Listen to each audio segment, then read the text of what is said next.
প্রথমত আমি একজন যুবক, তোমরা আমাকে বুড়া কখনো মনে করবে না। বুড়া বুড়া ভাব যদি এসে যায় তাইলে আর কাজ করা যাবে না। 2 নম্বর হলো আমার নিরাপত্তা নিয়ে তোমরা চিন্তিত হবে না, তবে আল্লাহর কাছে দোয়া করবা। যিনি চূড়ান্ত মুহাফিজ তার হাতেই আমাদের বিষয়টা আমরা ছেড়ে দিয়েছি। তোমরা একটু চেষ্টা করো একটা চমৎকার আমল করার। এই আমলটা বাকি সমস্ত আমলকে আলোকিত করে। এটি হচ্ছে শেষ রাতের ইবাদত।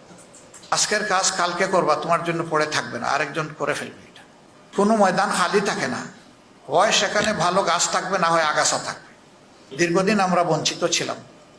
ক্যাম্পাসে তোমরা দাওয়াতটা দিতে পারো নি, অনেকে ভালো করে নামাজটাও পড়তে পারেনি।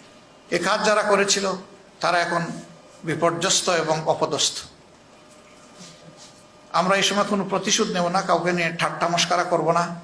মানিক সাহেব কলাপাতায় ঘুমাইলো নাকি ভালো জাজিমে ঘুমাইলো, এগুলো আমাদের সাবজেক্ট না।